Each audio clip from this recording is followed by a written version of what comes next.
Okay guys, we're installing the Thuren Rear Track Bar for the 2014 Ram 2500 and up. I believe it even fits the 20s if I'm not mistaken, but you can look on their website. I'm installing this track bar as part of their Overland Extreme Kit. You see over here, I have the rest of the kit kind of in the boxes and stuff. There's the front track bar, steering stabilizer, rear spring, stuff like that. So I'm trying to do as much as I can without lifting the vehicle or without jacking the vehicle and removing the tires. So I've already installed the rear boogie bump stops. You can see right there on either side. And then now I'm going to try to tackle this rear track bar. So basically the rear track bar is going to be longer than the stock, and it's going to come with this bracket system here that mounts to the axle side to allow that longer length and more straight angle, if I'm not mistaken. So it's not that hard of a job. I've been out here for probably about 2 hours maybe, but honestly a lot of that was just me not being prepared. But I'm pretty close to being done now. So first things first is you want to remove the factory track bar bolt right here. And then there's gonna be a captured nut on the back here that just sits like that. So remove that, and then you'll want to come over here. And to make it easier for me, there's where the factory track bar mounts to the frame. To make it easier, I ended up loosening this clamp on the exhaust right there, so I could kind of move the exhaust around and give me a little bit more clearance to get this bolt out. So this bolt's pretty long. So this bolt's pretty long, so I ended up just kind of giving me a little clearance there to move the exhaust. Once you do that, then it kind of comes to the more technical part of the job, and that's drilling for the bracketry. So there's a 2-part bracket. You see here, there's 2 parts there. So this inner part sits, I'm sorry guys, I'm trying to hold and talk at the same time. This inner bracket sits like that. So basically what you want to do is you put the stock bolt in the hole, and then you line up and mark the center of this hole right here.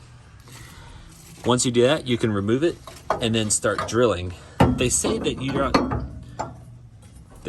not required to remove the wheels and tires to drill, but the issue for me is I couldn't get my drill in between this space to be able to drill this hole right here. So what I'm doing is drilling from the inside.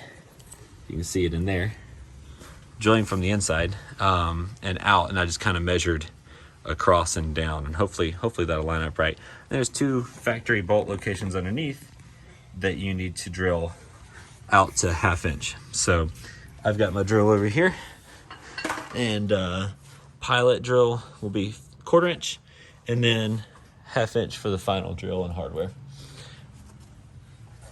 So that's about it. Once you drill this factory location, then you can kind of assemble both brackets, and they sandwich together. The mounting hole will be up here like you saw. I'll just go and put it back on here.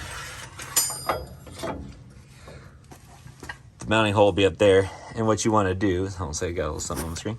What you want to do is you'll assemble this like a final assembly. You'll put the 2 bolts down here, a bolt through and a bolt here, and you'll torque all this down and make it tight with the two brackets, and then you'll kind of loosen it back up, put the track bar back in, and then you're pretty much done at that point.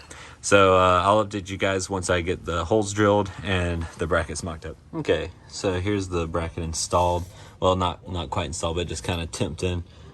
They include this little piece of metal spacer here to help torque everything down. Not quite there yet. The instructions say that you might have to hog out some of the holes on the bottom as they don't line up correctly. So I'm gonna have to do that, and then got a little bit of fighting to do to line up that inner bolt in there. I don't know if you can see it, but I can get it through the original bracket, the inner bracket, but I can't get it through the outer bracket. So I'm gonna have to play with that. I may have to hog out that hole as well. And then it's just torquing it down and then mounting the bars. So not too bad of an install. I'll update you guys in a little bit. I'm gonna have to take a break for tonight and pick it up in the morning. But pretty good looking bracket, very beefy, and as you can see, it just kind of sandwiches the original bracket and just extends this mounting point for the bar as it goes all the way across to the original mounting point over there. So should be a nice upgrade, and I'm looking forward to the rear handling. It's supposed to cut down on the side-to-side movement as the suspension goes up and down through its travel. So I'm looking forward to that, and then also just a stronger track bar. So anyway, it's got greasable fittings and all that stuff, so the durability in life should be a lot better. Okay, so I'll update you guys once I get this all torqued down and I install the bar. Okay guys, so I'm back out here working on this the track bar install. I was having trouble getting this bolt to fit. I would go from the inside with the bolt through, and it would go through the original bracket and then through this one, but it wouldn't go through the second bracket piece. So I kept looking and rearranging and tightening this bolt down to get it clamped, and I still couldn't get clearance to get the bolt through. It would hang up. So don't mind the paint and stuff. That was me trying to figure out where the bolt was actually hitting on the inside, so I could maybe wallow that hole out or do something like that. You know, I wasn't quite sure. I kind of widened the hole out just slightly larger than the 1/2 inch that it calls for, and nothing really helps. So what I ended up doing was assembling the bracket on the ground just like this, running this bolt through with the assembly spacer. I didn't put a nut or anything on it, I just kept it loose. And if you can see, this bracket now can scissor like this. So basically what you want to do now is just assemble the bracket this way over your stock bracket. So I can't really do it one-handed, but you're going to sit it up like this, and then you're just going to scissor this bracket up and over and down over the stock bracket inside it and clamp it, and that will get you your alignment for the bolt to be able to slide through. I don't know if that's super obvious for everyone else, but I've been struggling with this for probably about 2 hours total, trying to figure out how to get this thing in. And so I figured I'd just mention that. So that's how you want to install this, at least just to get it all lined up, to get your bolts loose, and then follow the instructions on how to, what the order is for torquing down these bolts. All right guys, here's the track bar installed. You see all the bolts are all torqued down and installed. All the joints are greased.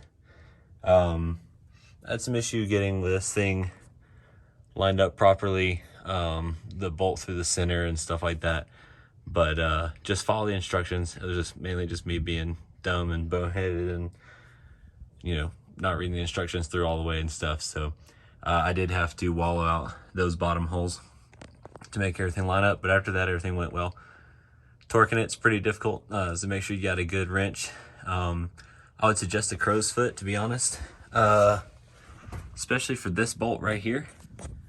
Sorry, so this bolt right here, a crow's foot would be nice to be able to get in there. If you loosen the clamp on the exhaust that's further up, you can move this exhaust a little bit, and if you just hook a ratchet strap to the edge of the tailpipe and then to the hitch and move it out of the way, that'll get you enough clearance to get a socket in there. So you can do it without a crow's foot, but a crow's foot would just make it a lot easier.